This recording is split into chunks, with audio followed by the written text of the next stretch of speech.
Nos acompaña la doctora Jessica Clavijo, directora de la Oficina de Cooperación y Relaciones Internacionales del Jurado Nacional de Elecciones. Doctora, ¿qué tal? ¿Cómo está? Bienvenida. Muy bien, gracias por la invitación, Mirta, y mi saludo también a todos los amigos que nos acompañan en JNTV.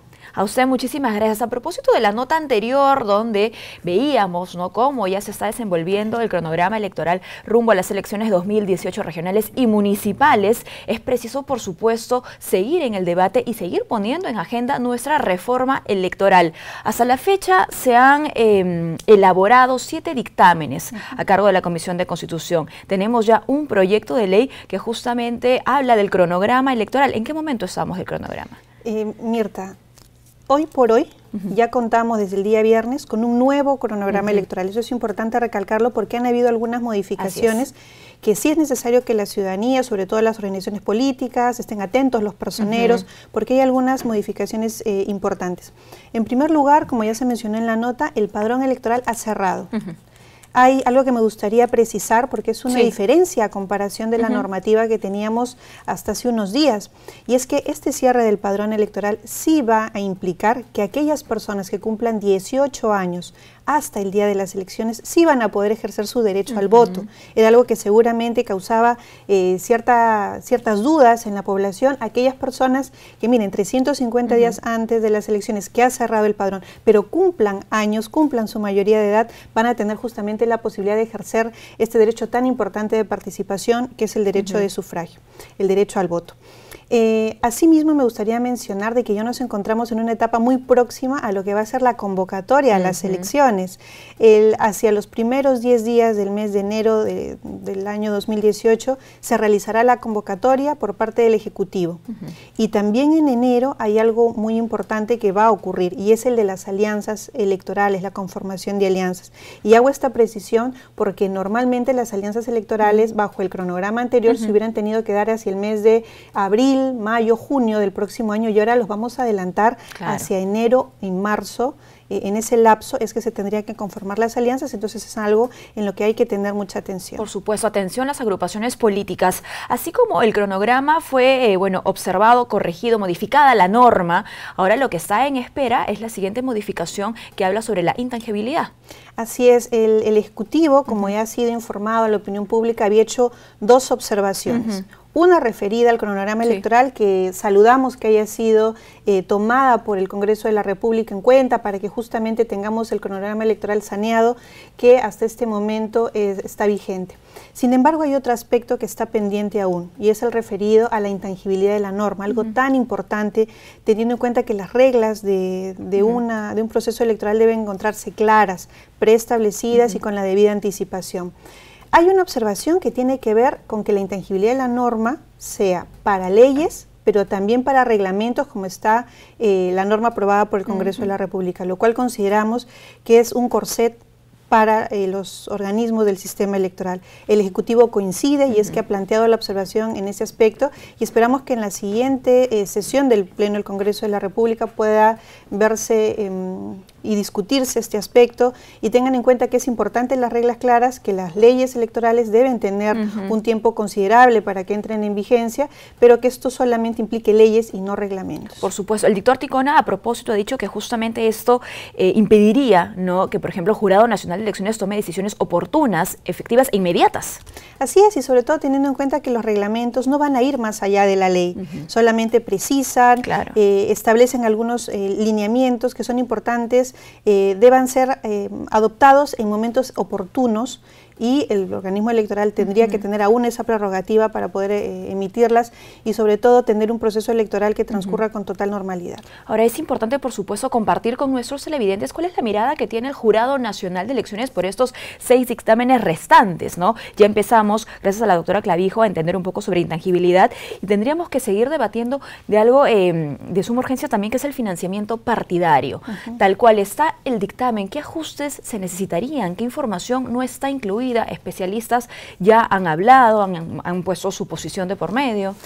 La verdad, Mirta, nosotros ya, como es de conocimiento público, tenemos claro de que la reforma electoral no es integral.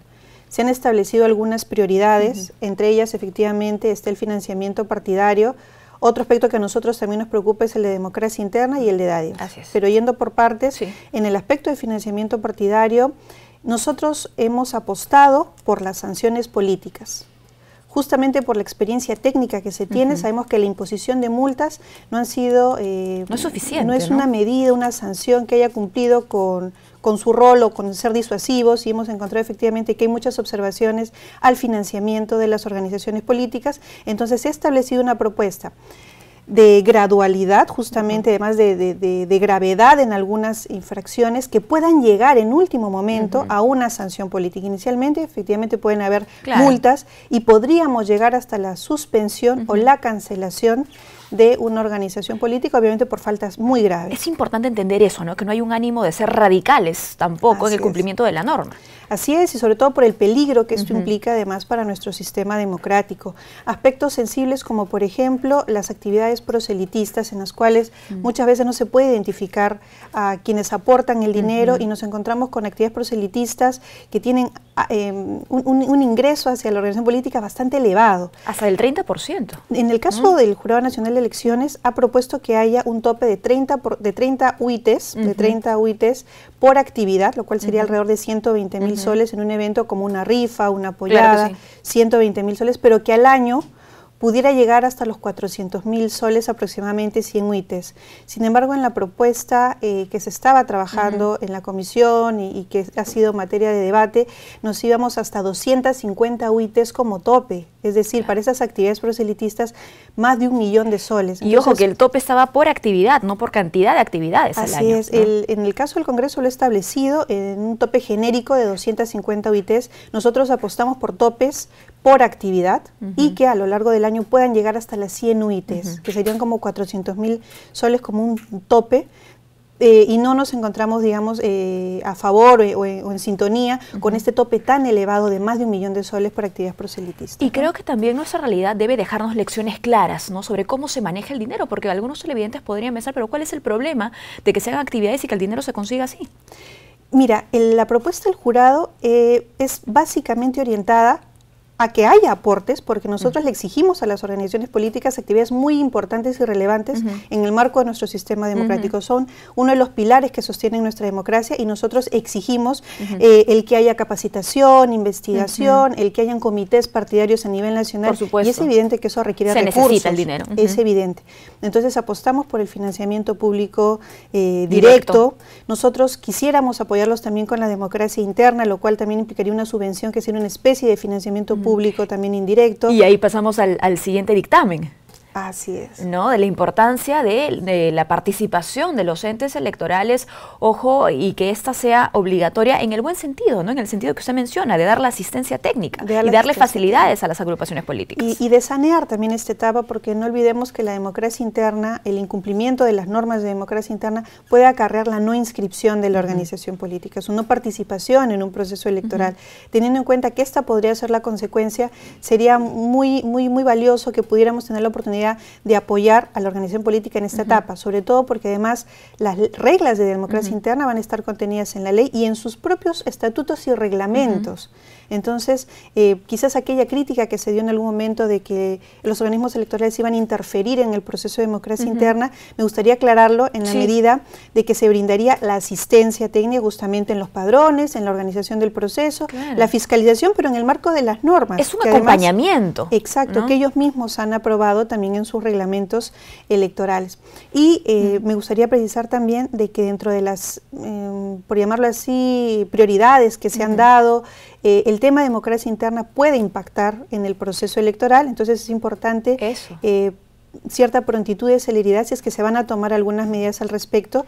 Y el otro es el tema de dádivas, que también puede generar la exclusión de candidatos. Antes de pasar a dádivas, ¿qué va a pasar con aquellas agrupaciones políticas de aprobarse de aprobarse un dictamen así como está, de democracia interna, ¿no? ¿Cuál es el retraso para las agrupaciones políticas? Porque eso escaparía nuevamente ya al debate.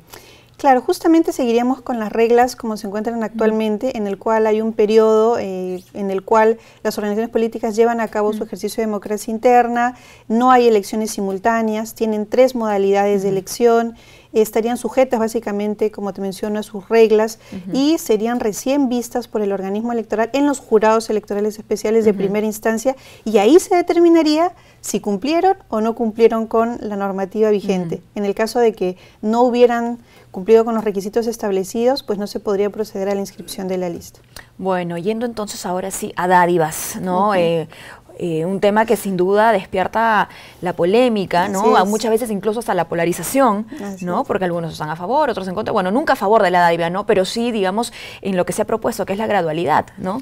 Mira, hay mucho debate justamente en cómo se daría la sanción, ¿no? Porque creo que, como bien dices, todos estamos de acuerdo en que es una mala práctica el querer comprar el voto de un ciudadano.